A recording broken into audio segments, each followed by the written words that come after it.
ఈరోజు శుక్రవారం.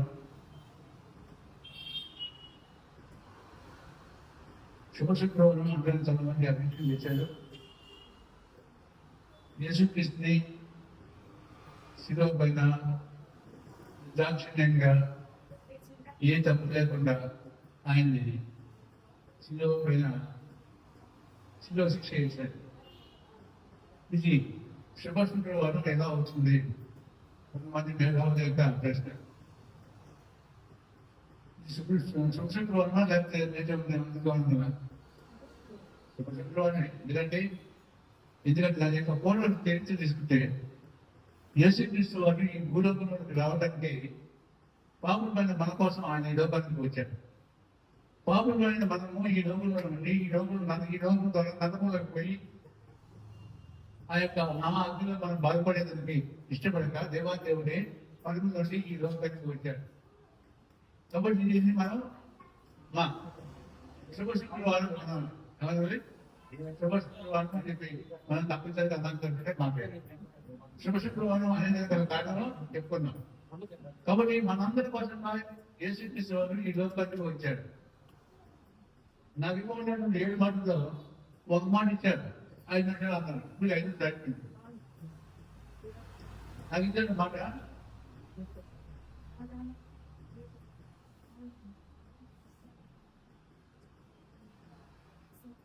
లోకాసు వార్త 23వ అధ్యాయము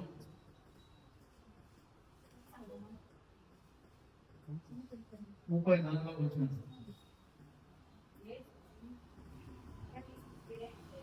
యేసు మాట్లాడుతున్నాడు. ఒక చిన్న ఆజ్ఞించారు పక్కనే. యేసు స్వయంగా మాట్లాడుతున్నటువంటి మాట. యేసుక్రీస్తు వారే స్వయంగా మాట్లాడుతున్న మాట.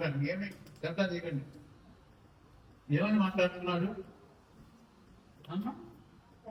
తండ్రి తండ్రి ఆమెను కామాపించున్నాడు పక్కన. కొంచెంసేపు ఆగుమండి. తండ్రి అని పిలుస్తూ ఉన్నాడు. తండ్రి అని పిలుస్తూ ఉన్నాడు. మొట్టమొదటి మాటలో తండ్రి అని సంబోధించినటువంటి మాట ప్రార్థనతో ఉన్నటువంటి మాట. 7 మాటల్లో మొదటి మాట ప్రార్థనతో ఉన్నటువంటి మాట. 7వ మాట కూడా ప్రార్థనతో ఉన్నటువంటి మాట. ఈ రెండు కూడా దేవుడితో సంభాషణ చేసినటువంటి మాటలు. కాబట్టి ఏమంటున్నారు అక్కడ? తండ్రి అని నేను బోధిస్తూ ఉన్నాను. తండ్రి అని నేను బోధ అంటే తండ్రి కాబట్టి తండ్రి అని బోధిస్తూ ఉన్నాడు. ఇప్పుడమ్మా మీరేం చేస్తున్నారు? మీరు ఎలుగలు కనుక వీరిని క్షమించమని చెప్పండి. వాళ్ళు ఏం చేస్తున్నారో వాళ్ళు తెలియదు. నిజానికి మన అందరూ వాళ్ళలో మనం ఇదే విషయం గురించి చెప్పుకున్నాం. వాళ్ళకి తప్పు తెలియదు. ఇంతటి దేవాది దేవుని యొక్క కుమారుని మనం శిక్షిస్తున్నాం.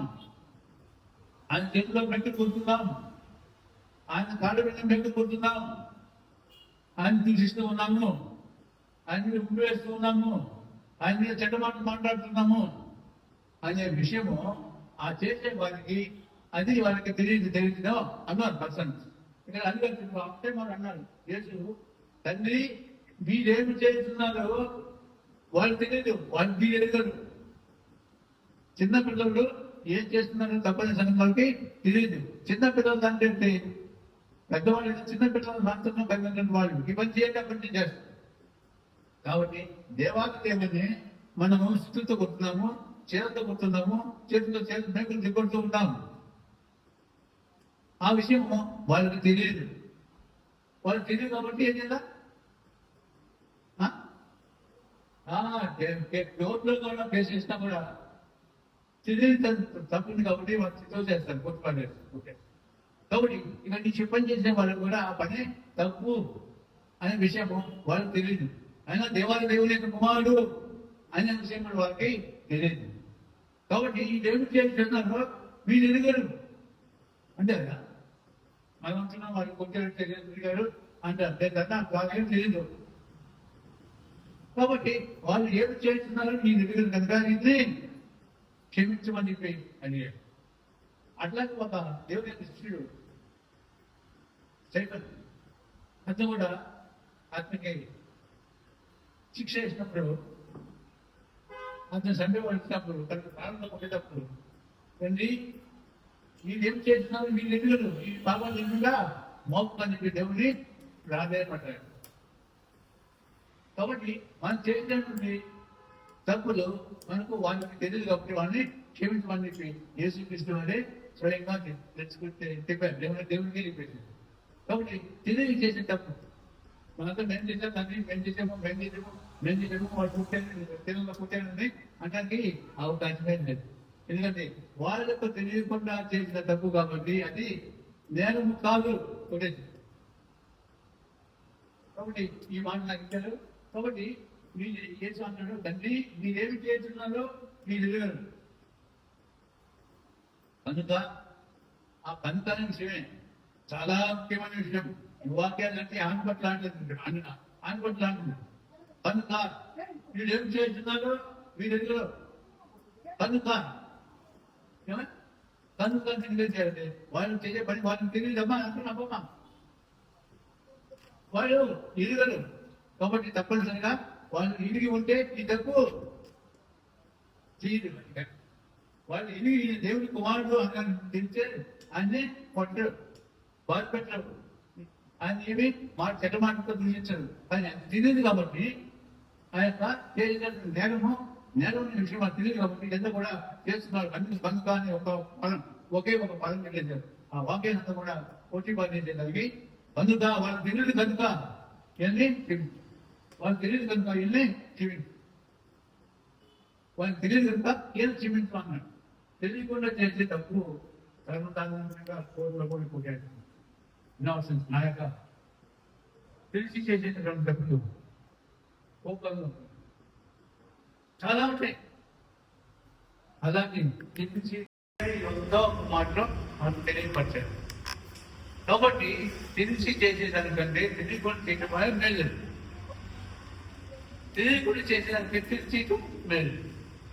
కాబట్టి నువ్వు తెలిసి చేస్తున్నావా తెలిసి చేస్తున్నావా విరోధాలు మనంతా కూడా తెలిసి చేస్తున్నామా తెలియక చేస్తున్నామా.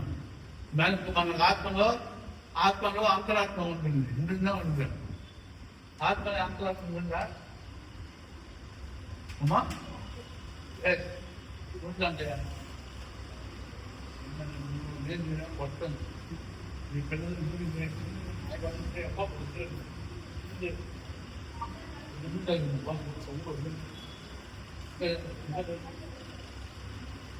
కాబట్టి మనం తెలుసుకునేటటువంటి విషయం తెలుసుకొని అడుగు వేయాలి. తెలియకుండా మనం అడుగు వేయాలి. దేవుడిని ఇష్టపూర్వకంగా ఆయన అడగాలి. ఆయన అడిగే ప్రతి ఒక్క కార్యాన్ని చేస్తాడు. ఎలాంటి కార్యమైనా ఆయన తప్పనిసరిగా చేస్తాడు. నా విషయంలో సంవత్సరాలు కలిగి ఉన్నాను. నేను అడుగుతాం వల్ల నాకు ఏమి సహాయం చేసేవాడు ఇవే సహాయం లేదా నీ సహాయం కోసం ఎదురు చూస్తున్నాను నీ ఇష్టం తండ్రి అని చెప్పి దాన్ని ఆయన పాత వర్తమానం పెట్టాను. అదే అదే అదే అదే దేవుని ఇప్పుడు అడుగుతూ ఉంటాయి. మనం దేవుని ఒక లక్ష్యం కోసం అడిగామనుకో ప్రార్థన చేసామనుకో స్థితిని నిలిచామనుకో ఈ పని నాకు తెలియజేయా బాబు అని చెప్పి పని అడిగినట్లయితే ఆ యొక్క మాట ఆయన పాదాల దగ్గరకు పోయి ఆ మాట ఏం చేస్తూ ఉంటుంది. ప్రార్థన చేశాము ఆ మాట దేవుని చేత పోయింది. ఆయన అక్కడే ఉంటుందా పాదాల దగ్గర పట్టుకో ఉంటుంది. అది ఎక్కడ పట్టుకో ఉంటుంది. అదే గోదాడుతూ ఉంటుంది. అదే గోదాడుతూ ఉంటుంది. నీ యొక్క కోరిక ఏమైనా దయాన్ని కోరిక నీ దగ్గర బాధపడుతున్నాను పాత్రని మండు పెడుతూ ఉన్నానయా నా కోరిక ఏమైంది చెప్పి ఆ యొక్క స్తుతులు స్తోత్రాలు అడుగుతాయి. దానికి రెస్పాండ్ ఇవ్వాల్సిన బాధ్యతకి తండ్రిదే. దానికి రెస్పాండ్ ఇవ్వాల్సిన బాధ్యతకి తండ్రిది. కాబట్టి మనం ఏం కోరినా దేవుడికి ఇష్టప్రకారంగా కోరినా మన ఇష్టాన్ని కోరుకున్నా కూడా దేవుడిని ఇష్టపూర్వకంగా అడిగితే ఆయన ఇవ్వకుండా పోయే ప్రసక్తే లేదు. దేవుడు 5 నిమిషాలు తెప్పించారు. దేవుని మాటలు జీవించారు. చక్కగా మీరు విజయ్ కుమార్ గారు చక్కగా వివరించారు. అందులో టైం ఖచ్చితంగా ముగించారు. ఎవరికి వందనాలు. ఈ సమయంలో జగదీష్ గారు ముందుకు వస్తుంది. అందరికీ వందనాలు.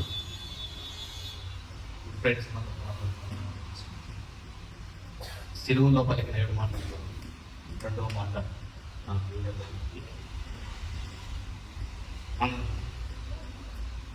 యేసు ప్రభుకు తీర్పు తీర్చినప్పుడు కూడా ఇతర దొంగలు కూడా తీర్పు తీర్చడం జరిగింది. కానీ ఆ దొంగలను ఇద్దరు నేరం చేశారు కాబట్టి ఆ శిక్షకి వాళ్ళు అవుతుంది. కానీ మన దేవుడు ఏ నేరం చేయలేదు కాబట్టి అది ఈ రాజకీయం పూర్వకంగా ఆయన నేరం చేయడం జరిగింది. అది పిలాతు రాజు తెలుసు, ఏరోము రాజు తెలుసు. ఈయన కాడ ఏ తప్పిదమ్మి లేదో కానీ ఇతను నీతిమంతుడని ఆయన రాజుకు తెలుసు. అందుకొని యేసుప్రభు సిలువ వేసేటప్పుడు కూడా ఆ ప్రాణం మీద కూడా అయ్యన్నారే అంటే ఈ గీతుల రాజు కూడా రాయబడింది. అయితే అక్కడ వాళ్ళు పెద్దలు శాస్త్రులు ఇది కావాలని రాజు కావాలని చెప్పి ఆ రాయమని చెప్తున్నారు. కానీ ఇక్కడ వాళ్ళు ఒప్పుకోలేదు. అయితే మన నీతిమంతుడైన యేసయ్య ఒక అన్నిటి మధ్యలో వాళ్ళు సిలువ వేయడం జరిగింది. ఒక్కదాన పడిన పంట మీద ఎడం పక్కన ఒక దొంగ, కుడి పక్కన ఒక దొంగ ఉన్నారు. ఆ మధ్యలో యేసు ప్రభువు కూడా సిలువ వేయడం జరిగింది. కానీ ఇది రోమ ప్రభుత్వంలో ఇది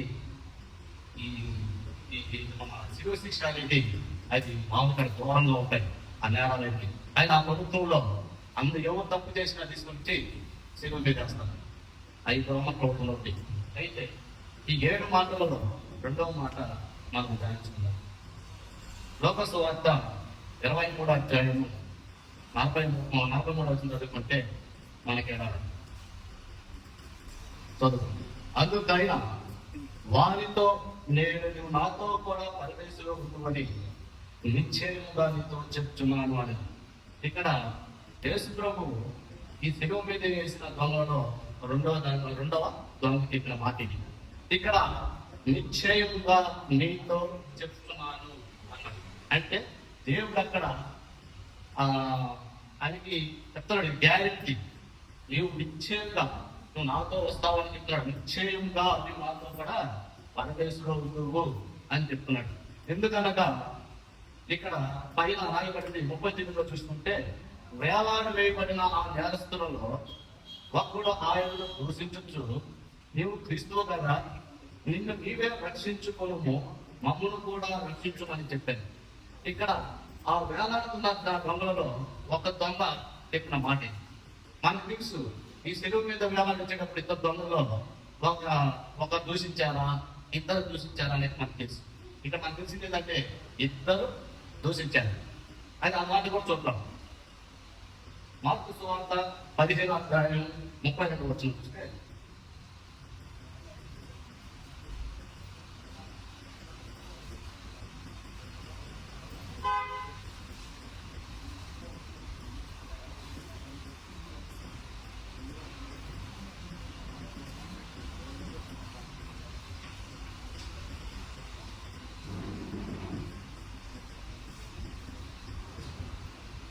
ఇజ్రాయేల్ రాజు యొక్క క్రీస్తు ఇప్పుడు శిలువ మీద నుండి దిగి రావచ్చును, అప్పుడు మనము చూచి నమ్ముదామని ఒకరు చెప్పుకునేది.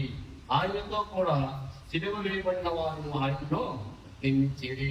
ఇక్కడ ఒకరు నియమించారా, ఇద్దరు నియమించారా అనేది మీకు చూడండి. ఇక్కడ ఒకరితో ఒకరు చెప్పుకునేది. ఆయనతో కూడా శిలువ వేయబడిన వారు ఆయనను నియమించేది. ఇక్కడ ఇద్దరు నియమించారు. అక్కడే ఒక్కరే నియమించినట్టు చూపించారు, ఇక్కడ ఇద్దరు నియమించినట్టుగా మనకు చూపించారు. అలాగే ఇక మత్తయి సువార్త 22:44 చూస్తే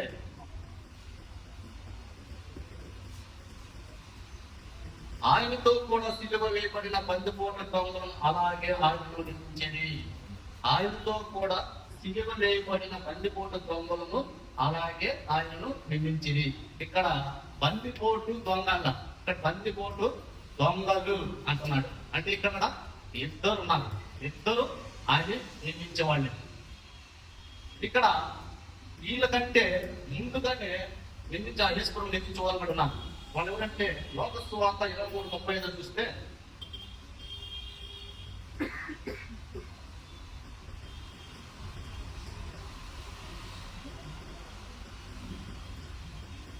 లోక సువార్త 23:43 చూడండి. 23:35. ప్రజలు నిలవబడి చూచుండేది, అధికారులను వీడు ఇతరులను రక్షించను, వీడు దేవుడు ఏర్పరచుకున్న క్రీస్తు అయిన తను తాను రక్షించుకోనమని అపహాసించేది. ఇక్కడ శాస్త్రులు గాని పెద్దలు గాని తన ప్రజలు కూడా ఆయన నిందించారు. నువ్వు దేవుడు అయితే పైనుంచి దిగి నువ్వు రక్షించుకోవచ్చు కదా అని వీళ్ళు కూడా నిందిస్తున్నారు. వీళ్ళతో పాటు ప్రజలు కూడా నిందిస్తున్నారు. వీళ్ళతో పాటు ఆ బందిపోటు దొంగలు కూడా ఆయన నిందిస్తూ ఉన్నారు. ఇక్కడ దేవుడు మౌనంగానే ఉన్నాడు. వీళ్ళని దూషిస్తున్నా వీళ్ళని చెప్తున్నా కూడా ఆయన మౌనంగానే ఉంటున్నాడు. అయితే శిలువలో పలికిన మొదట మాట, తండ్రి వీరేం చేస్తున్నారు, మీరు ఎరుగకుండా వీరిని క్షమించము అని అన్నాడు దేవుడు అక్కడ. అప్పుడు ఈ శిలువలో వేయబడిన 2వ సంవత్సరంలో ఈ మాట పడినది. ఏమని? మనం అందరం ఆయన దూషిస్తున్నాం కదా, ఆయన అందరిని హింసిస్తున్నాం కదా, ఆయన శిలువ మీద రక్తం వచ్చినట్టు కొట్టారు కదా, ఆయన ఏ పాపం లేదు కదా, ఆయన ఆ విధంగా అవమానించాడు కదా, ఆ విధంగా చేశారు కదా, కానీ ఆయన మాత్రం ఆయన క్షమించమన్నట్టున్నాడే, మనం క్షమించమంటున్నాడు అంటున్నారు ఈ దొంగ. అప్పుడు ఈ దొంగలో ఒక మార్పు వచ్చింది. ఈ దొంగలో ఒక మార్పు వచ్చింది. అప్పుడు ఆ దొంగ ఇంతకుముందు శిలువ మీద ఉన్నప్పుడు ఇద్దరు దొంగలు భయంతో అన్నారు. వాళ్ళు భయలేదు. అప్పుడు దేవుడిని దూషించడం జరుగుతుంది. ఇక్కడ ఇద్దరు దొంగలు ఒక దొంగకి మార్పు వచ్చింది కాబట్టి భయం వచ్చేసింది. భయం వచ్చినప్పుడు తాను తగ్గించుకున్న తర్వాత ఆయనలో కూడా మార్పు వచ్చింది. ఇప్పుడు 39 చూస్తే, ఒక సువార్త 39 చూస్తే, వేలాడు వేయబడిన ఆ నేరస్తులలో ఒక్కడు ఆయనను దూషించు, నీవు క్రీస్తువు కదా, నిన్ను నీవు రక్షించుకును, మమ్మల్ని కూడా రక్షించమని చెప్పాను. ఇక్కడ మొదటి దొంగ ఆయన్ని దూషిస్తూనే ఉన్నాడు, కానీ ఆయనలో భయం లేదు కాబట్టి ఆయన్ని దూషిస్తూనే ఉన్నాడు. తర్వాత అయితే రెండో వాడు వారిని గద్దించి, నువ్వు అదే శిక్ష విధిలో ఉన్నావు కనుక దేవునికి భయపడవా అని అంటున్నాడు. ఇక్కడ ఈ రెండో దొంగ మొదటి దొంగని చెప్తున్నాడు. ఏమని? అయితే రెండో వాడు వాడిని గద్దించి, నువ్వు అదే శిక్ష విధిలో ఉన్నావు కనుక దేవునికి భయపడవా, నువ్వు మనమంటే ఎన్నో పాపాలు చేశాం, ఎన్నో దొంగతనాలు చేశాం, ఎన్నో చంపేశాం, కానీ అవన్నీ మనము సంపాదించుకుని ఇల్లు కట్టుకున్నాం, పెళ్లి చేసుకున్నాం, కానీ ఆ పాపం మనది. కానీ ఆయన ఏ పాపం ఎరిగినాడు అతనికి అతను శిలువ మీద అతను అనిపిస్తున్నాడు. ఇప్పుడు నువ్వు దేవుడికి భయపడవా అని అడుగుతున్నాడు. నువ్వు అదే శిక్ష విధిలో ఉన్నావు కనుక దేవుడికి భయపడవా? మనకైతే ఇది న్యాయమే, మనం చేసిన వాటికి తగిన ఫలం పొందుతున్నాం, కానీ ఈయన ఏ తప్పిదము చేయలేదని చెప్పాను. ఇక్కడ ఆయన అతను వేసుకున్న కూడా ఏ పాపం లేదు, ఆయన కానీ ఏ తప్పిదం లేదు. ఆయన చేసిన తప్పు ఏంటంటే పరిశుద్ధంగా పుట్టడము, క్షమించడము, అందరిని దగ్గర చేసుకోవడము. ఆయన ఎన్నో అద్భుతాలు చేసిన గొప్ప దేవుడు. కాలు లేని కాలిచ్చాడు, చెవు లేని వాడు చెవులిచ్చాడు, మాట్లాడడానికి మాట ఇచ్చాడు, కృష్ణరోగులు తాకే ముట్టి స్వస్థపరిచాడు. ఆయన చేసిన అది దానికోసమే వీళ్ళందరూ నిలిచాడు. కానీ నీ కోసం నా కోసం ఒక్కరాన్ని కన్నీళ్ళు పెట్టి కాల్చారా? కానీ ఆయన కోసం కింద చూడండి ఎంతమంది ఏడుస్తూ ఉన్నారు, ఎంతమంది కన్నీళ్ళు కాల్చుతున్నారు. అది కాబట్టి ఆయనకి ఏ పాపం లేదు కాబట్టి ఈరోజు ఆయన ఏడుస్తున్నారు ఆయన కోసం. కానీ మన కోసం ఎవరు కన్నీళ్ళు కొట్టి కాల్చేవాళ్ళు లేదు. కానీ ఈ పాపము, ఈ యొక్క నేరము మనకి అది శిక్ష అనేది కరెక్టే, కానీ ఆయనకి ఏ పాపం లేదు కాబట్టి ఆయనకి ఆ తప్పిదము మన తప్పు. ఈయన తప్పిదం చేయలేదని చెప్పి ఆయన చూసి అప్పుడు ఈ రెండో దొంగలో మార్పు వచ్చింది కదా. ఆయన ఆలోచిస్తున్నాడు, ఈయన క్షమించే దేవుడు, ఈయన ప్రేమించే దేవుడు అని చెప్పి ఈయనలో ఆ దొంగలో మార్పు వచ్చేసింది. ఆయన ఆ శిలువ మీద ఆయన రిక్వెస్ట్ చేసుకుంటున్నాడు దేవుడు. ఏమని ప్రార్థన చేస్తున్నాడు? యేసు, నీవు నీ రాజ్యంలోనికి వచ్చినప్పుడు నన్ను జ్ఞాపకం చేసుకోమనను. ఆ మాటకి దేవుడు కూడా ఎదురు చూస్తున్నాడు. ఈ దొంగల మార్పు వస్తుందా రాదా, ఇంకా ఈ దొంగ నోట్ల నుంచి ఆ మాట వస్తుందా రాదా అనేది దేవుడు ఎదురు చూస్తున్నాడు. ఇదే సమయము ఆయన ఎప్పుడెప్పుడు మార్పు వస్తుందా, ఆ మాట వస్తుందా అని ఎదురు చూస్తున్నాడు యేసు.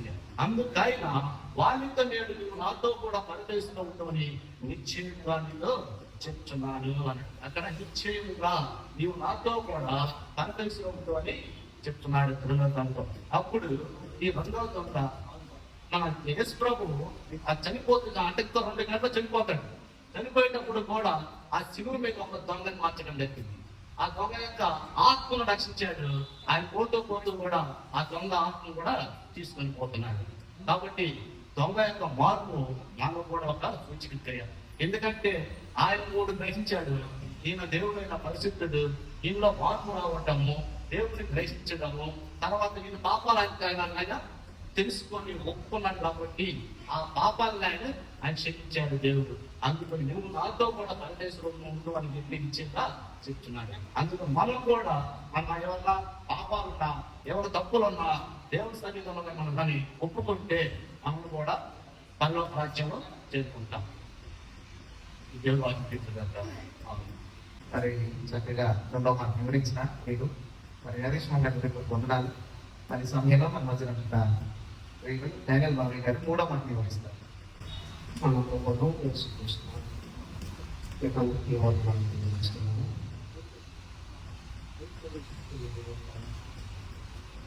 వర్తమానం 7 మాటల్లో నాకు 3వ మాట అనుభవించాలి. 3వ మాట వచ్చాము ధ్యానించాము. యోహాను వార్త 19వ అధ్యాయము 26వ వచనం చదువుతున్నాం.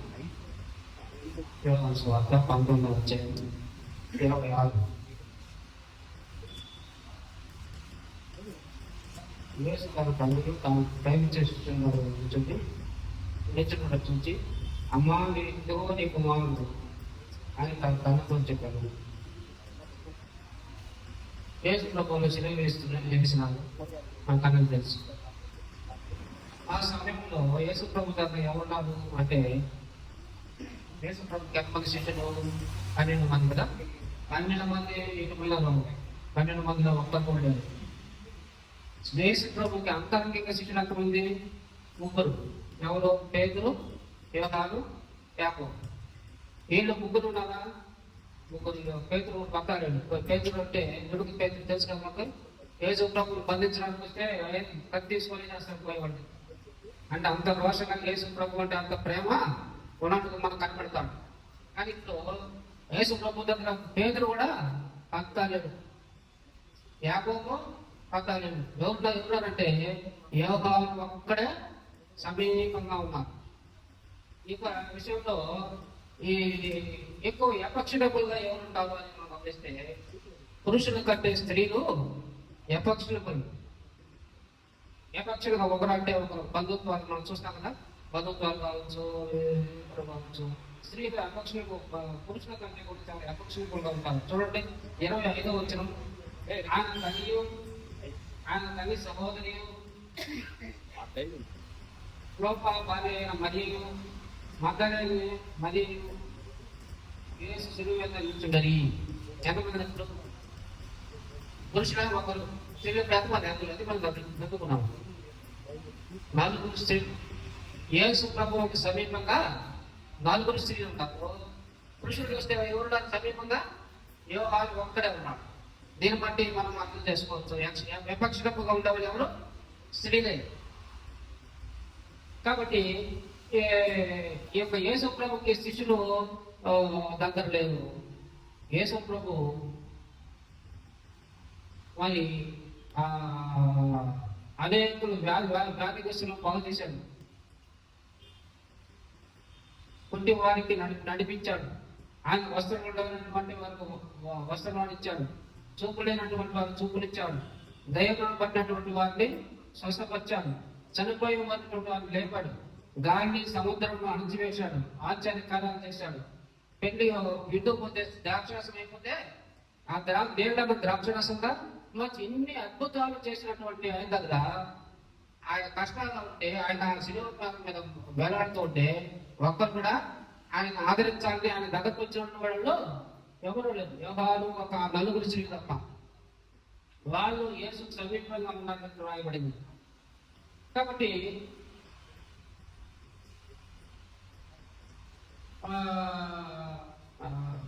నలుగురు స్త్రీలు కూడా యవక్షులుగా ఉన్నట్టుగా మనం చూస్తాం. నా తండ్రి చిత్తాన్ని యేసు ప్రభు దేనికి వచ్చాడు? నా తండ్రి చిత్తాన్ని నెరవేర్చడానికి వచ్చారన్నాడు.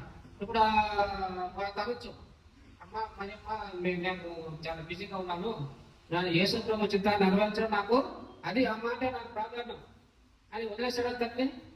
తండ్రి అంట వల్ల అంటే ఇక్కడ ఏం జరుగుతుంది? మనం ఏం అర్థం చేసుకోవాలి? రెండు బాధ్యతలు ఆయన తండ్రి బాధ్యతను భూలోకంలో తల్లి బాధ్యతలు కూడా సమంగా ఆయన నిర్వహించడానికి తీసుకోవడానికి అని ఇష్టపడేట్టుగా మనం చూస్తాం. ఈ లోకంలో మనం తల్లిదండ్రులను పట్టుకున్న వాళ్ళు, చాలా ప్రేమగా చూసుకునే వాళ్ళు ఉన్నారు, చూసుకోనటువంటి వాళ్ళు కూడా ఉన్నారు. ఎన్నో మంది మనం చూస్తున్నాం. మా బ్యాంకులో చదివి అక్కడ అంకులు వాళ్ళు కడుకుంటారు. ఆ పెన్షన్ వచ్చిందంట పెద్దకి, ఆమె కొట్టేసి ఆ పెన్షన్ నాకు తీసుకెళ్ళిపోయాడంట కొడుకు. ఇట్లా ఉన్నాయి పరిస్థితులు.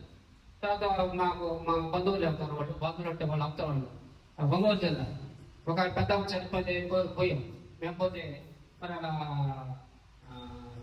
మా గమ్ముకుంటుంది మా ఇంట్లో గుట్ట కప్పేసింది అన్నమాట. గమ్ముకుంటుంది ఏమో ఎత్తేసింది పైన. అది చూస్తే పేస్ అంతా పురుగులు. అంటే ఆమె ఎక్కడ చూశారు? ఎప్పుడు చనిపోయిందో కూడా తెలియదు వాళ్ళకి. ఆయన బయట వీళ్ళు వాళ్ళ ఇద్దరు నాయన చనిపోగానే అమ్మ నాకు తీసుకోపోయాడు పెట్టాడు మూలం. అంటే ఎట్లా ఉంటాయి పరిస్థితుల లోకంలో? చాలా ఘోరంగా ఉన్నాయి.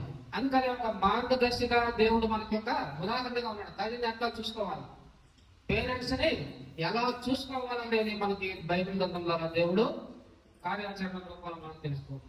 కాబట్టి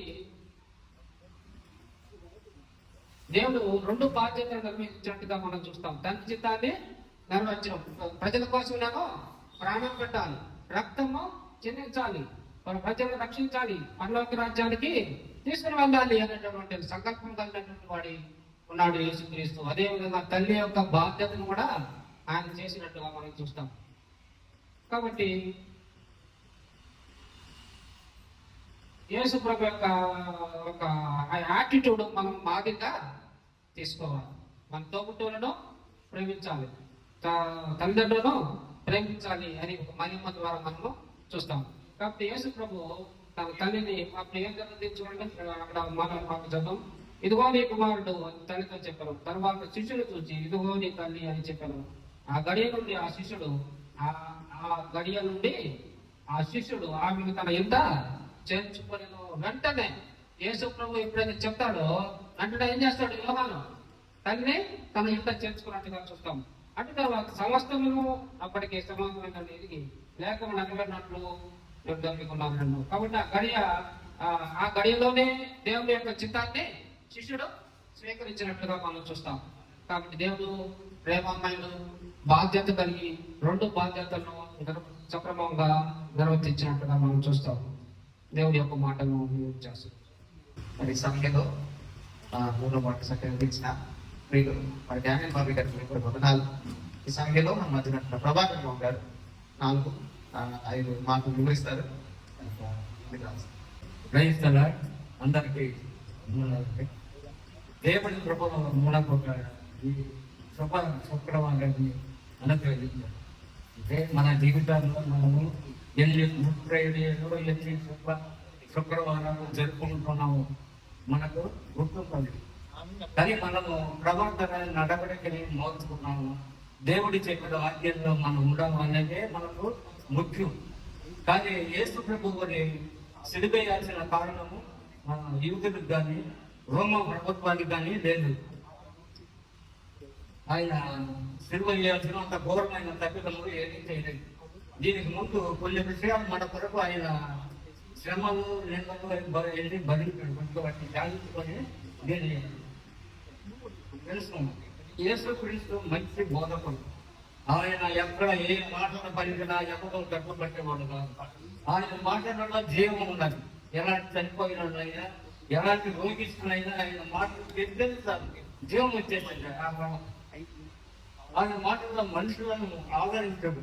అంటే దీనులను దరిద్రులను పనికిరాని వాడిని ఆయన మాటలతో దరిచేసి జీవించి వాళ్ళందరినీ ఆదరించాడు. మనుషుల యొక్క ఆయన మాటలను ఆదరించాడు. మనుషుల యొక్క గాయకులను మాట్లాడు. ఆయన మాటలు ప్రేమ దయలతో నిండి ఉన్నాయి.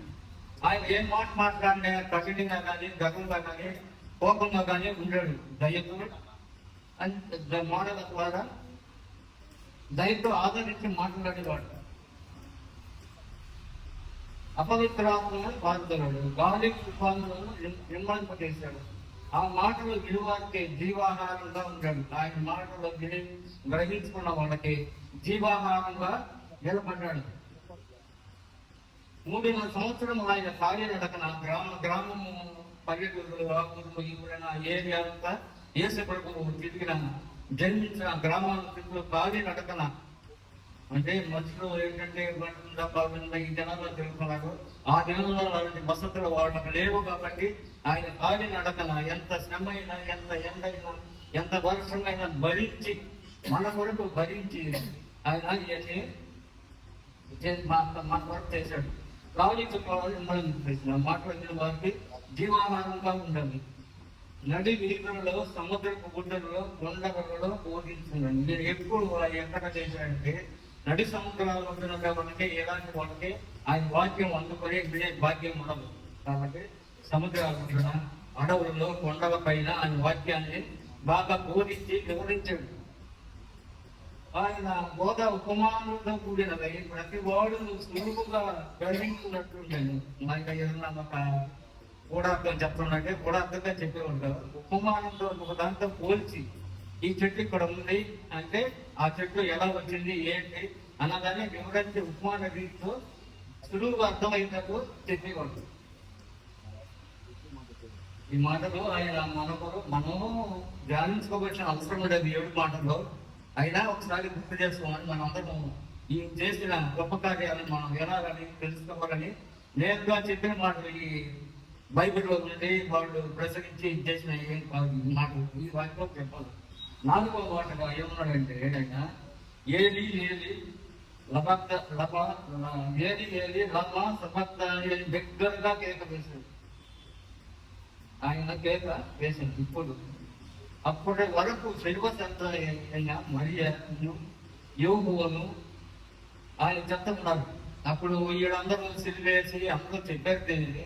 సిలువు దగ్గరికి ఎవరు వచ్చారంటే గ్రామ ప్రజలందరూ ఏడుచుకుంటారు, గౌరవ తీసుకుంటారు, భక్త శబ్దాలతో వచ్చి ఆయన్ని ఆదరించారంటే తోడుగా వచ్చారు సిలువు దాకా. ఈయన సిలువ వేసిన తర్వాత అంటే ఆయన తల్లి అయిన మరియమ్మ, యోబు శిష్యుడు ఆయన అనుసరించి ఉన్నారు. ఆయన సిలువేసిన తర్వాత శిష్యుడు కూడా దూరం అయిపోయాడు. అప్పుడు ఈయన ఒక్కడే నిలబడ్డాడు. అప్పుడు యెహోవా దేవుడు నాకు తండ్రి, ఆయన నాకు తోడై ఉన్నాడు, నాకు ఎవరు అవసరం లేదు అన్న ధైర్యం పైన ఈ సిలువ మానికి చెప్పి ఈ బాధను వెళ్ళి బరాయించాడు అని మనం ఒకసారి దాన్ని గుర్తుంచుకోవాలి. మన పాపము దోషమంతా శిలువపై యేసు ప్రభువు భరించాడు. మనం చేస్తున్న పాపాలని అన్ని ఆయన శిలువ పైన చెప్పాడు. పాపము చేయబడిన క్రీస్తును విడిచిపెట్టవలసి వచ్చాడు. అప్పుడు యేసు ప్రభువు క్రీస్తుని వదిలిపెట్టేశాడు. తండ్రి యెహోవా క్రీస్తుని తన కుమారుడైన యేసు ప్రభువుని వదిలిపెట్టాల్సి వచ్చింది. ఈ సమయంలో క్రీస్తు మనము రక్షించడం కొరకు ఎంత వేదన పడ్డాడు, ఎన్ని బాధలు అనుభవించాడో మనం ఒకసారి బాగా ఈ మాటలను బట్టి గుర్తు చేసుకోవాలి. ఈ చేసిన గొప్పతనాన్ని, శిలువని, మాటల్ని వీటిని మనం గుర్తు చేసుకొని మన మనసులో ఉంచుకొని దీన్ని ఆరాధించుకుంటూ మనము ఉండాలి. ఇది 4వ మాటగా ఆయన శిలువలో పడిన మాట. 5వ మాట, అప్పుడు వీళ్ళందరూ వెళ్ళిపోయిన తర్వాత శిలువలో ఈయన అప్పుడే ఉన్నాడు. ఆ కాపలా దాంట్లో ఉన్నప్పుడు అప్పుడు ఈయన అంటున్నాడు శిలువ 5వ మాటగా, నేను దప్పుకొనుతున్నాను అని. ఏమన్నాడు? నేను దప్పుకొనుతున్నాను అని అన్నాడు. నేను నీళ్లు త్రాగువాడు మరి ఎన్నడూ దప్పుకుంటాను. యువకును 4:14 చెప్పాడు. ఆయన ఏం చెప్పన్నాడు? శిలువ కనుక ముందు నేను ఇచ్చే నీళ్లు ఎవరు తాగుతాడంటే వాడు మళ్ళా దప్పుకున్నాడు. స్త్రీ కూడా చెప్పుకున్నాడు బైబిల్లో మనం చూసుకొని వచ్చింది అందరికి. కానీ ఈ నీళ్ళు అంటే ఏంటంటే దేవుడి వాక్యం అని, దేవుడి వాగ్దానాలు. దేవుడు జీవజలం అంటే మనం త్రాగేది నీళ్లు కాదు, తాగమని ఆయన మనకి ఇచ్చేది. ఆయన వాక్యాన్ని మనం గ్రహించుకొని దాన్ని జప్పి ఉంచుకోవాలని ఈ మాటలు మనకు జీవజలము అనే దాంట్లో పోల్చాడు. ఈ వాక్యాన్ని మనకిచ్చి మన పాపం ఆయన పొందాడు. ఆయన పడవలసిన పాపము మనం పడవలసిన దాహం ఆయన పడి ఆయన వాగ్దానాన్ని మనకిచ్చి ఆయన పొందాడు. ఆయన దాహం పొందాడు. మనం పడవలసిన దాహం ఆయన పడి మనకు చేశాడు. మన దాహం ఏంటంటే వాక్యము, బైబిల్లో వాక్యం ఉండే వాక్యాన్ని మనం ధ్యానించుకుంటూ ఆయన ఉంటే మనకి ఎలాంటి ఇబ్బందులు, కొరతలు, వేదనలు కలగని దీని అర్థం కూడా. జీవజలము అంటే దేవుడు మనకిచ్చేది ఆయన వాక్యము. నీతి కొరకు ఆచరించబడిన రూపాసు వార్త 23:24. మరణము యొక్క బలము గలవారిని జయించుటకు ప్రభువు పాతాళ శ్రమను అనుభవించను. పాతాళానికి వెళ్ళిపోయాడు ఈయన. సిలువుపై మరణించిన తర్వాత దాహం అన్నారు. ఏదో శరీరాలు ఇచ్చారు ఆయన వాటిని పుచ్చుకోలేదు. దాహం అంటే ఏంటంటే జీవజలము, ఆయన ఇచ్చే వాక్యము, ఆయన ఇచ్చే సమాధానాన్ని మనం గ్రహించుకోవాలి. అంతేకాని నీళ్ల కోసం ఆయనగా వేడుకొనకూడదు. ఏమో 19:30 యేసు ప్రభు ఈ లోకానికి వచ్చిన పని సమాప్తమైపోయింది. సిలువ వేసాడు, అంతా శ్రమను నిర్వహించాడు. దేవుడికి తన ఆత్మను యెహోవా దేవుడికి తన ఆత్మను ప్రాణాన్ని అర్పించుకునే రావులు ఉన్నది. యోహాను 19:30 యేసు ప్రభు ఈ లోకములకు వచ్చిన పని సమాప్తం చేసింది. తండ్రి యెహోవా దేవుడు యేసు క్రీస్తు ఈ లోకములోనికి పంపించిన పని మొత్తం సమాప్తం చేశాడు. అందరికీ దాన్ని అనుగ్రహించి అందరికీ అందించాడు. ఆయన ఎందుకు వచ్చాడు ఏంటని తెలియజేసి సమాప్తమాలను అయినది అని అన్నాడు. యేసు క్రీస్తు అనేకులకు ప్రతిగా విమోచన ప్రయోజనములుగా తన ప్రాణమరించుటకు వచ్చాడు. ఆయన ఎందుకు వచ్చాడంటే మన పాపములు, మన పనులు, మనం పడవలసిన బాధలకి ఆయన భరించుకొని మన కోసం ఈ లోకాన్ని పరలోకం నుండి వదిలిపెట్టేసి భూలోకానికి వచ్చి మనం పడాల్సిన శ్రమలను, బాధలను ఆయన భరించి మనల్ని విముక్తులు చేస్తాడు.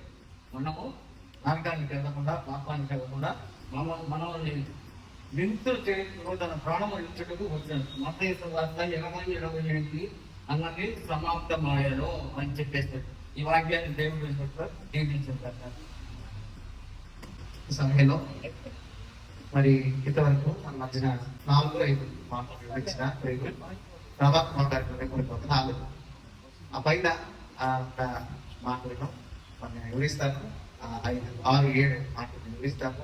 అయితే చిన్నపిల్లలు యవనస్తులు చదివేందుకు మన సిద్ధపడినాడు కనుక మరి మొట్టమొదటిగా లక్కీ ముందుకు వచ్చి మొదటి మాటను చదువుతాడు. ఆ తర్వాత బాబీ వచ్చి 2వ మాట, 3 సాత్విక్, 4 అభినయ్, అలాగే 5 సూర్య వికాస్ చదువుతారు. మొదటి మాట, యేసు తండ్రి ఇదే ఏమి చేయించున్నాడు, నేను ఎన్నికలు కనుక దీనిని క్షమించమని చెప్తున్నాను. 23:34 వచ్చింది. యేసు శిలువలో పలికిన 2వ మాట, లోక 23:43. అందుకు ఆయన వానితో నేను నీవు నాతో కూడా పరదేశంలో ఉండవని తెచ్చాకుగా నీతో చెప్పుచున్నాను అన్నట్టున్నాడు. యేసు శిలువలో పలికిన 3వ మాట, యోహాను 19:26-27. యేసు తన తల్లి తాను ప్రేమించిన శిశువును దగ్గర నిల్చుండట చూచి, అమ్మమ్మ ఇదిగో నీ కుమారుడు అని తన తల్లితో చెప్పాను. తరువాత శిశువుని చూసి ఇదిగో నీ తల్లి అని చెప్పాను. ఆ గడియ నుండి ఆ శిశువుడు ఆమెను తన ఇంట చేర్చుకున్నాను. అమలు పొందాను. యేసు శిలువలో పలికిన యేసు ఆచరణగా ఉంచుకొని సమాప్తమైనదని చెప్పి తల వంచి ఆత్మను అప్పగించదరు. అందరికీ వందలు. మంచిది. మరి ఈ సమయంలో సూర్య వచ్చి 7వ మాట చదువుతాడు. ఆ పైన స్త్రీలు యవనస్తులు ఉన్నారు. వారు కూడా సమయం అనుకూలంగా లేదు కనుక నేను చెప్పినట్లుగానే వారు సిద్ధపడ్డారు. 3, 4, 5, 6, 7 వచనాలు వారు చదువు. 3వ మాట భావి, అలాగే 4వ మాట సహోదరుడు ఇస్సాకు, అలాగే 5వ మాట వినిత్, 6వ మాట రాహుల్, 7వ మాట సంతోష్ చదువుతాడు. 7వ మాట చివరిగా సూర్య కూడా చదువుతాడు. అందరికీ వందనాలు.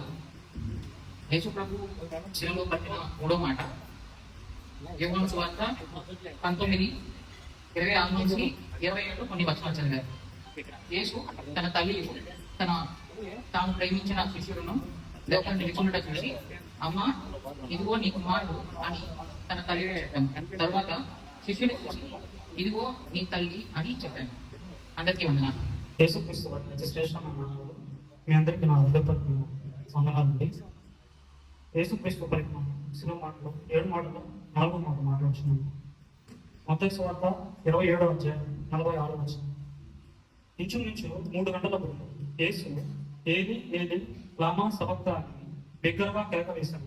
ఆ మాటకు నా దేవా నా దేవా నన్ను ఎందుకు చెయ్యి విడిచుకోవాలి అర్థం. మీ అందరికీ నా వందనాలు. ఐదవ కథ యోహాను 19:28 వచనం. అటు తరువాత సమస్తము అప్పటికి సమాప్తమైనది యేసు తిరిగి లేఖనం నెరవేరినట్లు నేను తప్పుకొనుచున్నాను. అందరికీ వందనాలు. యేసుక్రీస్తు శిలువలో పలికిన 6వ మాట యోహాను 19:30. యేసు పుచ్చుకొని సమాప్తమైనదని చెప్పి తల వంచి ఆత్మను అప్పగించును. అందరికీ వందనాలు. అందరికీ వందనాలు. యేసుక్రీస్తు పలికిన 7వ మాట లూకా 24:46. అప్పుడు యేసు గొప్ప శబ్దంతో కేక వేసి, తండ్రి ఈ చేతికి నా ఆత్మను అప్పగించుకుంటున్నాను. ఆయన ఇలా చెప్పి ప్రాణం విడిచి. అందరికీ వందనాలు. అందరికీ వందనాలు. యేసుక్రీస్తు పలికిన 7వ మాట లూకా సువార్త 23వ అధ్యాయం 46వ వచనం. అప్పుడు యేసు గొప్ప శబ్దంతో కేక వేసి, తండ్రి ఈ చేతికి నా ఆత్మను అప్పగించున్నాను. అందరికీ వందనాలు. అందరికీ వందనాలు. లోకాసు వార్త 24వ అధ్యాయము 46వ వచనం. అప్పుడు యేసు గొప్ప శబ్దంతో కేక వేసి, తండ్రి నీ చేతికి నా ఆత్మ అప్పగించుకున్నాను. ఆయన ఇలాగ చెప్పి ప్రాణం విడిచాను. ఈ సమయంలో మరి వీళ్ళందరూ కూడా మరి చక్కగా సమయాన్ని నిర్వహించుకున్నందుకే ఉదయం వందనాలు. మరి ఈ సమయంలో మరి ప్రియులు ప్రారంభం నుంచి కొద్దిగా సమయం వెనుక అలా కొనసాగింది. అయితే సమయంతులుగా ప్రభు మనం నడిపిస్తున్నాడు. ఈ సమయంలో మరి ఇంతవరకు ప్రభు శిలువలో పలికిన 7 మాటలను 5 మాటలను సహోదరులు పెద్దలు వివరించారు. అలాగే ప్రియులు యవనస్తులు అలాగే చిన్నపిల్లలు చదివారు. నిజంగా సంతోషం, ఎంతో ప్రోత్సాహకరం.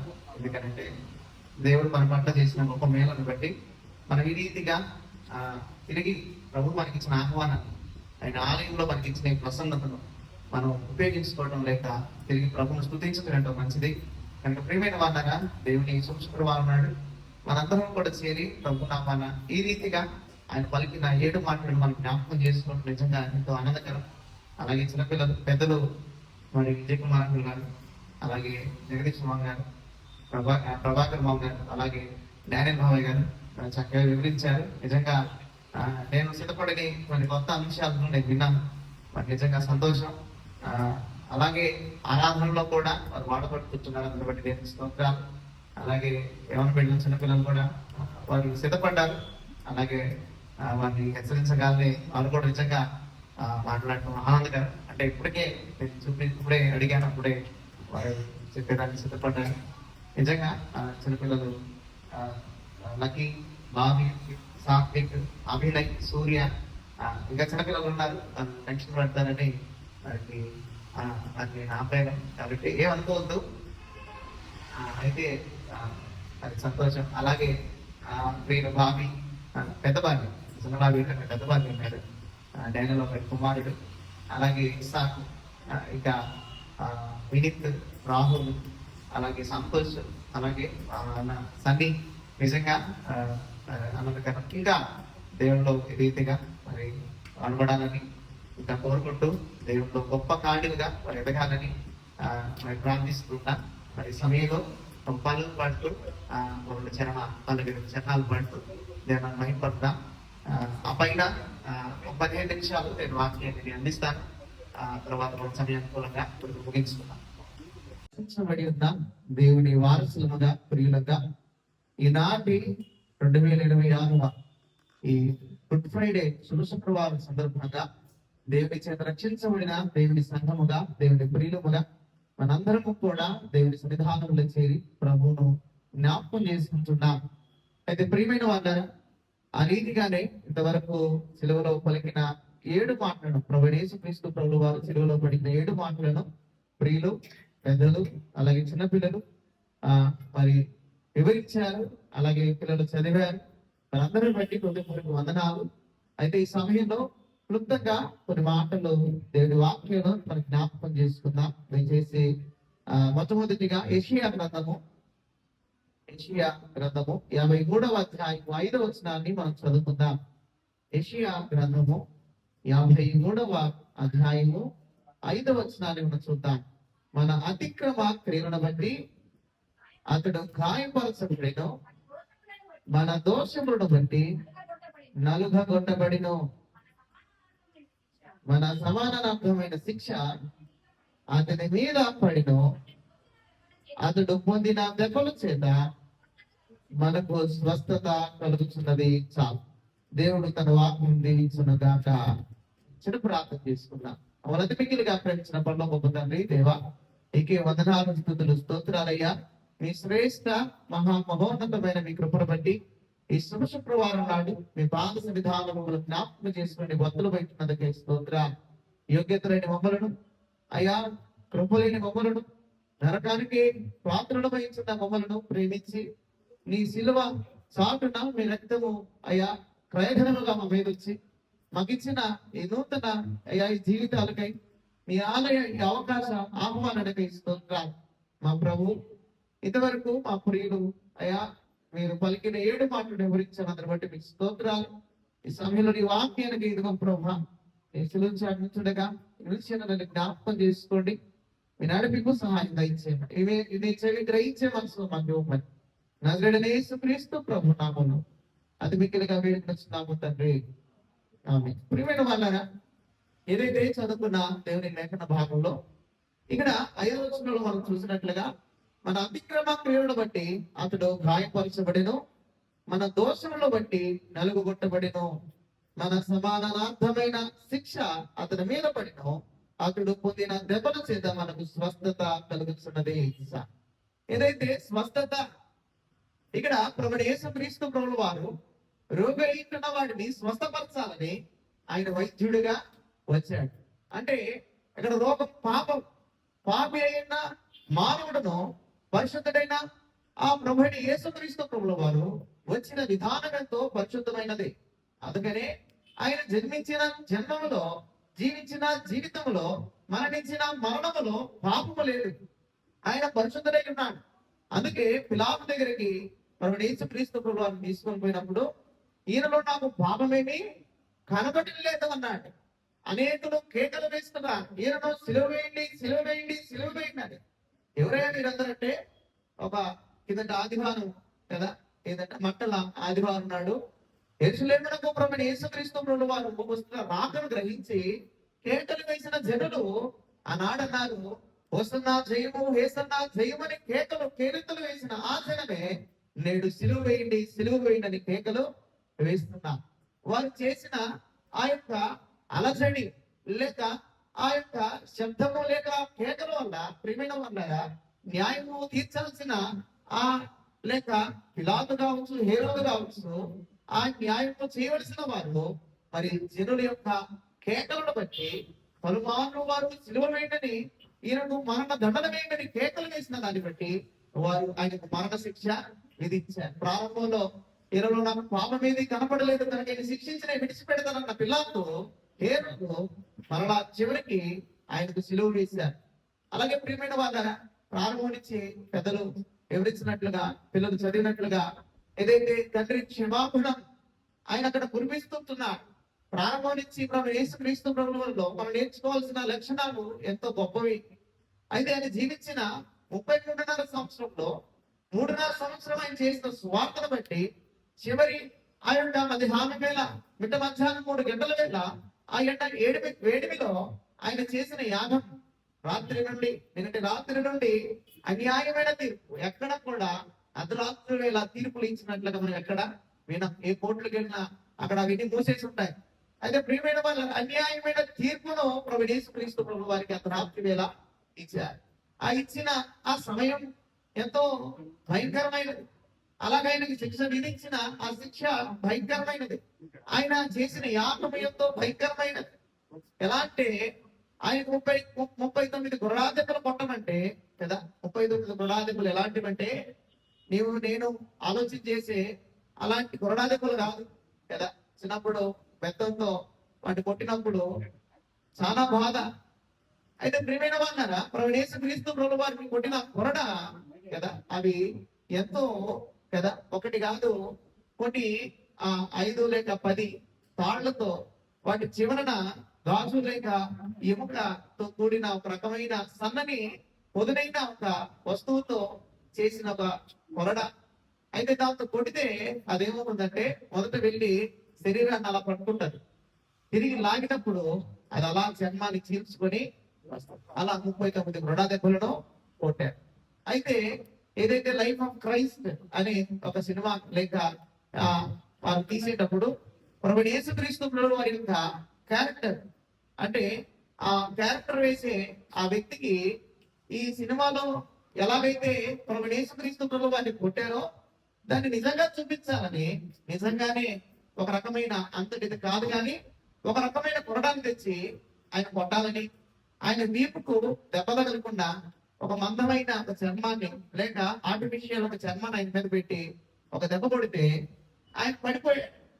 యాక్టింగ్ చేస్తున్నాడేమో అని అనుకున్నారంట. అయితే తీస్తే ఆ కొరడ తాకిడి ఆ చర్మాన్ని దాటి ఆయన చర్మాన్ని తాకి ఆయన కొన్ని నెలలు ఆయన హాస్పిటల్లో ఉండి చికిత్స పొందాల్సిన అవసరత. అయితే ప్రియమైన వాళ్ళారా, ఒక మామూలు వ్యక్తి ఒక మామూలు కొరడాతో ఒక మామూలు వ్యక్తిని కొడితేనే అంత బాధ వేస్తే 2026 సంవత్సరాల క్రితం ప్రభువైన యేసుక్రీస్తు ప్రభువు వారు సిలువలో లేక ఆ కొరడా దెబ్బలలో ఆయన ఎంత నలిగిపోయాడు. ఒక్కొక్క కొరడాను ఆయన వీపు మీద కొడుతుంటే మాంసం అలాగా చెదరి వస్తూ నా వెళ్ళి భూమిని దున్నినట్లుగా ఆయన దేహాన్ని దున్ని వేశారు. ప్రియమైన వాళ్ళారా, ఎంతో వేదన. అందుకే ఇక్కడ మాట జ్ఞాపకం చేస్తూ మన అతిక్రమ క్రియలను బట్టి అతడు గాయపరచబడ్డాడు. అంత ఇంత కాదు, అంత ఇంత గాయం కాదు, భయంకరమైన గాయం, ఊహించలేని బాధ, భరించలేని బాధ. ఆ యెరూషలేము వీధులలో ఆయనను శిలువ రాళ్ళను ఆయన భుజముల మీద పెట్టి పలుమార్లు ఆయన నెట్టితే ఆయన ముందుకు పడిపోయాడు. పలుమార్లు ఆయన ముఖమునకు కదా ఆ నేలకు తాకినట్లుగా. ప్రియమైన వాళ్ళారా, ఆ శిలువను ఆయన మీద మోపారు. అలాగే ఆ దారిన ఇంకా అనేకమైన అక్రమంగా ఆయనను కొట్టారు, వేధించారు, అవమానించారు, బాధ పెట్టారు. ఆయన గడ్డకు వెంట్రుకలు లాగేశారు, ఆయన ముఖం మీద ఎంగిలి మూసారు. ఆయన నీవు యూదుల రాజులు కదా, అలాగైతే నీకు కిరీటం ఏదని ఒక ముళ్ళ కిరీటాన్ని ఆయన తలకు అమర్చారు. అమర్చి దాన్ని అలా ఒత్తినప్పుడు ఆయన తలలో నుండి రక్తము తారలుగా కానీ. నిజంగా ప్రియమైన వాళ్ళారా, నిన్ను రక్షించడానికై, కేవలం నిన్ను నన్ను రక్షించడానికై దేవాది దేవుడు నిజరక్షకుడు ప్రభువైన యేసుక్రీస్తు ప్రభువు వారు తండ్రి అయిన దేవుడు తన కుమారుని పంపించాల్సిన అవసరం లేక తన కుమారుడి యొక్క వ్యాధిని బాధని అనుభవించాల్సిన అవసరం ఏముంది?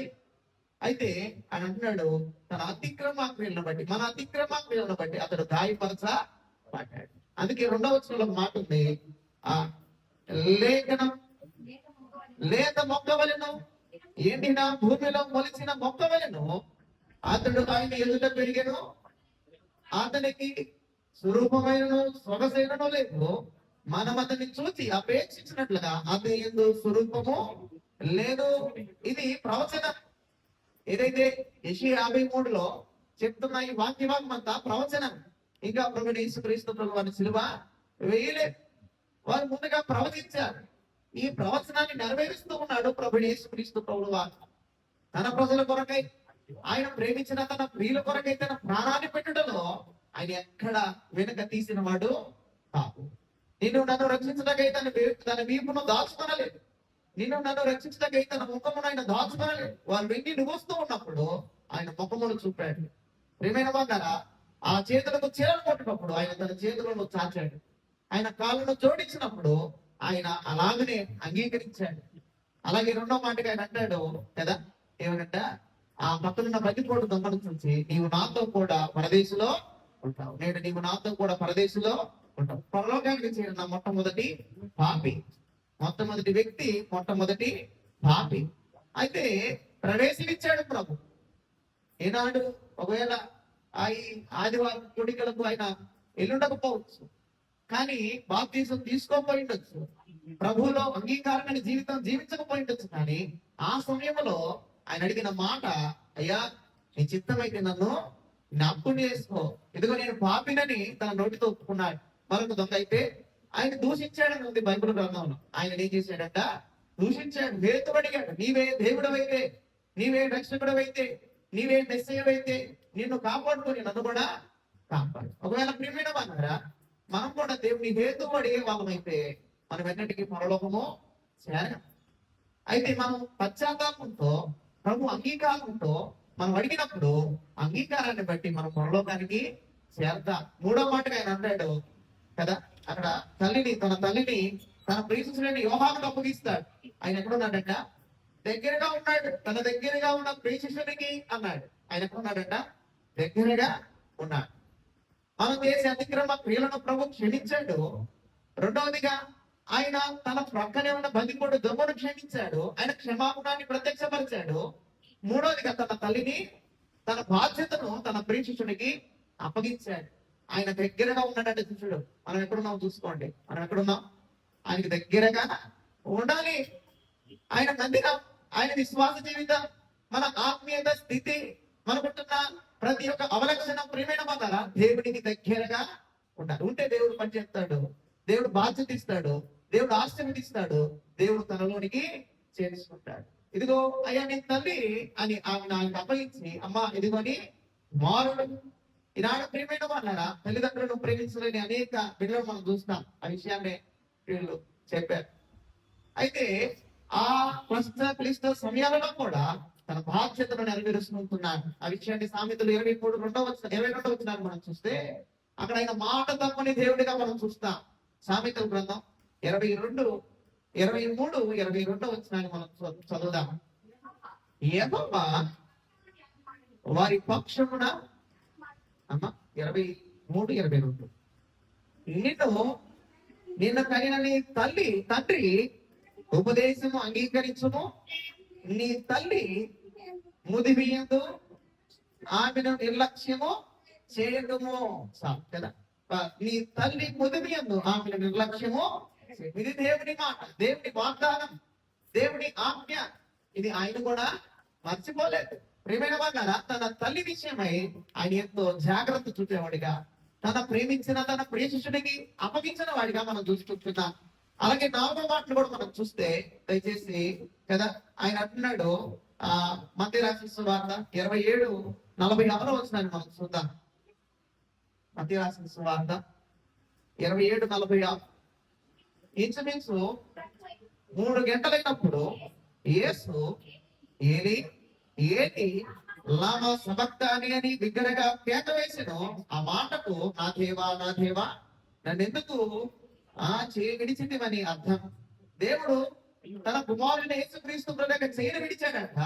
అది కుమారునికి ఎంతో బాధ కలిగిందంట. నా దేవా నా చేయను నీవెందుకు విడిచేవయ్యా అని ప్రభువు బిగ్గరగా కేక వేసాడు కదా. అంటే ఆయనను మొక్క మీద గుద్దినప్పుడు అరవలేదు, ఆయన మీద కొరడాలతో కొట్టినప్పుడు అరవలేదు, ఎంగిలి మూసినప్పుడు అరవలేదు, ఆ శిలువను ప్రాణను ఆయన మీద పెట్టినప్పుడు ఆయన అరవలేదు. కానీ ఎక్కడ బాధను, కన్నీరును, వేదనను ఆయన చూపలేదు. కానీ ఆయన తండ్రి ఎడబాటును ఏం చేస్తున్నాడంట? తట్టుకోలేకపోతున్నాడు. నా దేవా నా చేయను ఎందుకు విడిచావయ్యా, నా చేయను పట్టుకో. ప్రియమైన వాళ్ళారా, వారికి అప్పగించాడంట ప్రభు. అయితే నీ చేయను పట్టుకుని ఎందుకై ఆయన చేయను విడిచాడు, తన కుమారుని సైతము విడిచిపెట్టాడు. అయితే ప్రియమైన మన అతిక్రమ క్రియలను బట్టి అతడు గాయపరచబడిను, మన సమాధానార్థమైన శిక్ష అతని మీద పడి. ఎవరు నిందస్తులు, ఎవరు పాపులు, ఎవరు దోషులు, ఎవరు దొంగలు అంటే మనమే. అయితే మన నిమిత్తమై కలువరి శిలువలో ఆయన ప్రయాస పడ్డాడు, రక్తాన్ని కాల్చాడు, ఎంతో నలిగిపోయాడు, విరిగిపోయాడు. ప్రియమైన వాళ్ళు దీన్ని గ్రహించిన నీవు నేను ప్రభు ప్రేమను ఎన్నడూ మనం నిర్లక్ష్యము ప్రేమకు స్వరూపం. ప్రేమ ప్రత్యక్షపరచబడతాం. నువ్వు చూస్తున్నావా? నువ్వు గ్రహిస్తున్నావా? ప్రభు ప్రేమ వెల్లడిపరచబడతా. ఆయన తను తగ్గించుకున్నాడు. ఎంతగా అంటే శిలువ మరణము పొందేంతగా తను తాను తగ్గించు. ఏందమ్మా శిలువ మరణం అంటే? అమ్మా శిలువ మరణం అంటే ఏంటి? 3 దినాలు ఉంటారు శిలువ మీద బ్రతికి. ఎవరైనా సిలువేస్తే 3 దినాలు బ్రతికుంటారంట. అయితే ఆయన మధ్యాహ్నం వేళ 3 గంటల సమయంలోనే ఆ ఎండ వేడిమిలో ఆయన తన ప్రాణాన్ని విడిచాడు. ఆ ఉదయకాల సమయం నుండి ఆ మధ్యకాల సమయం వరకు ప్రియమైన వాళ్ళారా, ఆ సాయంకాలం వేళ ప్రభు తన ప్రాణాన్ని విడిచాడు. ఎంతగా ఆయన నలిగిపోయాడు. 3 దినాలు సైతము బ్రతకగలిగిన ప్రాణం అంతలో చనిపోయాడంటే, తన ప్రాణాన్ని విడిచాడంటే ఎంతగా నలిగిపోయాడు, ఎంతగా తన రక్తాన్ని కాల్చాడు, ఎంతగా ఆయన అలసిపోయాడు. ప్రియమైన వాళ్ళారా, ఎవరి కోసమే అంటే నీ కోసమే. నిన్ను రక్షించాలని, నిన్ను విడిపించాలని, అగాధత నుండి, పాపము నుండి, అపవాది ఆ దుద్దుల నుండి, అక్రమము నుండి, ఆపద నుండి నిన్ను తప్పించాలని, తన వాణిగా చేసుకోవాలని ఆయన తనకు తానుగా అప్పగించుకున్నాడు. అంటే మనం ఆయనను కొట్టాం, మనం ఆయనను వేధించాం, బాధించాం, మన పాపాన్ని బట్టి ఆయన దూషించబడ్డాడు, బాధించబడ్డాడు. ప్రియమైన వాళ్ళ ఈ విషయాలను మన తలంపులలో ఉంచుకున్నప్పుడు ఆ దేవుడు మన కొరకు చేసిన యాగం ఎంతో గొప్పది. ఏం చేశాడు అంటే, గుడ్ ఫ్రైడే అంటే మంచిది కదా అని అనుకుంటారేమో. ఎవరికి మంచి? మనకి మంచి, దేవునికి చాలా చెడ్డ. అంటే అంటే ఆయన కూడా సంతోషంగా ఉందంటారా? అయితే ఎంతో బాధను అందిస్తున్నాడు, నీవు సంతోషంగా ఉండాలని. ఆయన ఎంతో తన కుమారుని అప్పగిస్తున్నాడు, నీవు సంతోషంగా ఉండాలని. అలాగైతే ప్రియమైన వాళ్ళరా, నా దేవా నా చేయను విడిచావు. ఎందుకు విడిచావయ్యా? నిన్ను పట్టుకునేదానికి ఆయనను విడిచాడు. ప్రియమైన వాళ్ళ రేషియా 59:1-2 మాట ఉంటది కదా, రక్షింపడానికి యెహోవాస్తము ఉరచగా లేదు, వినడానికి ఆయన చెవులు మందము కాలేదు, మీకును మీ దేవునికి మీ దోషములు అడ్డముగా వచ్చినాయి. అంటే ఏముంది ఇప్పుడు యేసు ప్రభు మీద పాప భారం దోషం ఆయన మీద పోపినప్పుడు తండ్రి అయిన దేవుడు ఆయన చేయను విడిచిపెట్టాడు. ఒక నీ మీద కూడా పాపం ఉంటే ఆయన నీ చేయను కూడా విడిచిపెట్టేస్తాడు. ప్రేమైన వాళ్ళ గ్రహించండి, ఒకవేళ నీవు కూడా ఇంకా పాపములో, అపరాధములో దేవుడు నీకు రక్షణ బట్టి నీవు దాన్ని నిర్లక్ష్యం చేస్తే దేవుడు నీ చేయను కూడా అంటే అక్కడ యెషయా 1 అంటాడు, రక్షింపనేరని యెహోవాస్తము కురసగాల. అంటే నీ చేయించేదానికి ఆయన ముడుచుకొని లేడు, నీ ప్రార్థనలు వినేందుకు ఆయన చెవులు మందంగా ఏం లేవు. కానీ దోషం ఉందంట. నీకు నీ దేవుడైన యెహోవాకు మధ్యనే ఉంది దోషం. అంటే మనమే మన దేవుణ్ణి ఏం చేస్తున్నాం? ముడుచుకునేలాగా, లేక మందంగా ఆయన చెవులు ఉండేలాగా మన ప్రవర్తన మీద ఆధారపడి. ప్రియమైన వాళ్ళరా, 33.5 సంవత్సరము కుమారుడు యేసు క్రీస్తు ప్రభువారు తండ్రి సహవాసములో ఉన్నాడు. తండ్రి సౌకర్యములో లేక ఆ ఆధిపత్యములో, ఆజ్ఞల మార్గములో, విశ్వాసములో, యథార్థతలో ఆయన సాగాడు. అయితే చివరి దశలో తన చేయును విడిచే అంత ఆయన ఏం చేశాడంటే, నేనేమీ చేయలేదు కానీ మన కొరకు తన ప్రాణాన్ని పెట్టాడు. అయితే ప్రియమైన వాళ్ళారా, ఆయన ప్రాణాన్ని పెట్టినంత ఆయన తన తాను అప్పగించుకున్నాడు. ఇక్కడ ఆ విషయాన్ని క్లుప్తంగా 5, 6, 7 మాటలు ఉన్నాయి. దయచేసి అక్కడ అంటాడు, నేను దప్పిక గురుస్తున్నాను. యోహాను 19:28-29 మాటలో మనం చూస్తాం. యోహాను సువార్త 19:28. అటు తరువాత సమస్తమును అప్పటికి సమాప్తమైనదని యేసు ఎరిగి లేఖనము నెరవేరినట్లు నేను దప్పిక కొనుచున్నాను. ఆయన ఏమంటున్నాడంట, దప్పిక కొనుచున్నా, లేఖనం నెరవేరుతుంది. ప్రియమైన వాళ్ళరా, నెరవేరినట్లుగా ఆయన తను తాను అప్పగించుకున్నాడు కదా. ఇక్కడ అనేక విషయాలు చూస్తే వారు ఏం చేశారైతే, వారు చేదు చిరకడానికి ఇచ్చారు, చేదు చిరకను ఆయనకు ఇచ్చారు. ఆయన మనకు ప్రాణాన్ని ఇచ్చాడు, మనం ఆయనకు చివరికి చేదును మిగిల్చాం. అయితే ఇప్పుడే కూడా మన జీవితాలు చేదుకరంగా ఉంటే, దేవుని యొక్క దృష్టిలో మన జీవితాలు అయోగ్యంగా ఉంటే మనం దేవునికి అంగీకారము కాదు. మనం ఆయన దృష్టికి, ఆయన చేసిన యాగానికి యోగ్యంగా ఉండాలి, రుచికరంగా ఉండాలి, ప్రీతికరంగా ఉండాలి. అందుకనే ప్రియమైన వాళ్ళరా, ప్రభువు యేసు క్రీస్తు ప్రభువారు మనకు మంచి మాట. ఆయన తండ్రికి ఎంతో హృదయానుసారుడు. ఇదిగో ఈయన నా కుమారుడు, ఈయన నేను ఆనందిస్తున్నా. అలాంటి ఆనందం తండ్రి మన ఎడల ఉండాలని ఆశపడుతున్నాడు. అలాగే 6వ మాటగా మనం చూస్తే, అదే యోహాను 19:30 మనం చదివితే, యేసు ఆ చిరకను పుచ్చుకొని సమాప్తమైనదని చెప్పి తలమంచి ఆత్మను అప్పగించాను. తలమంచి తన ఆత్మను అప్పగించాడు కదా. ప్రియమైన వాళ్ళారా, ఏమైందట? సమాప్తమైంది. ఆయనకు తెలుస్తుంది, ఆయనకి ఆ అవగాహన లేక ఆ అనుభవంలో ప్రభు నటిస్తున్నాడు. సమాప్తము అయింది. కాబట్టి ఇక్కడ చివరి దశ వరకు తన ఆత్మను దేవునికి అప్పగించడంలో, ఆయన ముగించడంలో, ఆయన తన ఆత్మను తిరిగి దేవునికి ఇచ్చడంలో ఆయన ఎంతో యథార్థుడై ఉన్నాడు. ఆ విషయం ఏడో మాటలు మనం చూస్తే లూకా 23:46 మనం చదివితే అక్కడ తండ్రి నీ చేతికి నా ఆత్మను అప్పగించబడుచున్నాను కదా అని ఆ మాటను మనం చూస్తాం. ప్రియమైన రాత్మలారా, ఇక్కడ 7వ మాటగా తండ్రి నీ చేతికి నా ఆత్మను అప్పగించుకొనుచున్నానని ఏదైతే ప్రియమైన మాట్లాడా చివరి వరకు తన ఆత్మను ప్రభునేసు క్రీస్తు ప్రభువారు కాపాడుకున్నాడు. ఈరోజు నీవు కూడా, మనము కూడా తండ్రి మనకిచ్చిన ఆత్మలు, ఆయన మనకిచ్చిన జీవవాయువును, ఈ పరిశుద్ధ ఆత్మను మనకిచ్చిన సహాయకరంగా లేక ఆ యొక్క ఏదైతే సహవాసంగా ఉంటున్న ఈ యొక్క అనుభవ జీవితంలో మనం తిరిగి మన ఆత్మను దేవునికి అప్పగించాలి. ఒకవేళ అప్పగించకపోతే ప్రియమైన వాళ్ళరా, అప్పగించాలని ఆయన ఆశ, ఆయన నిరీక్షణ, ఆయన తపన మనం చూసేటువంటి వరకు నీ ఆత్మను దేవునికి అప్పగించాలని ఆయన ఇంతగా తప్పబడ్డాడు. ఎంతగా అంటే ఆయన తన ప్రాణాన్ని అప్పగించే అంతగా, ఆయన సిలువ మరణం పొందే అంతగా, తన తాను నలగొట్టుకునే అంతగా. ప్రియమైన వాళ్ళరా, ఇక్కడ మనం కూడా ఏం చేయాలంటే అంతగా ఆయనకు మన ఆత్మను అప్పగించాలి, అంతగా సిద్ధపడాలి, అంతగా ప్రేమించాలి, అంతగా మనం యోగ్యులమై ఉండాలి. ఒకవేళ మరణించాము అంటే కాదు, ఆ మరణము దేవునికి యోగ్యమై ఉండాలి. జీవించిన కాలంలో నీకు ఇష్టం వచ్చినట్టు నువ్వు జీవించి చివరిగా నేను పరలోకము పోతానంటే అది యోగ్యమైనది కాదు. నువ్వు జీవించిన జీవితం, నువ్వు నడిచిన నీ నడవడిక, నువ్వు చేసిన నీ యాగం, నీ ఆశ, నీ నిరీక్షణ దేవునికి ఇష్టమై ఉండాలి. అందుకే ఆది కాలములో మానవులు చేసిన ఆ యాగాలను ఆయన అంగీకరించి వాళ్ళని క్షమించేవాడు. అయితే అలా మానవులు అపరిశుద్ధంగా లేక వారు పొందని ఆ యొక్క అపవిత్రాన్ని ప్రభువు యేసుక్రీస్తు మరణముతో మనకు ఇచ్చారు. ఇంకా ఎన్నో విషయాలు ఉన్నాయి. అయితే ప్రియమైన వాళ్ళ మరి విషయాలని జ్ఞాపకం చేసుకుంటే ఆయన గాయముల ద్వారా మనకు ఏం కలుగుతుందంటే స్వస్థత దొరికింది. అలాగే ఆయన మరణము ద్వారా మనకు జీవము దొరికింది. ఆయన అక్కడ అన్నట్లుగా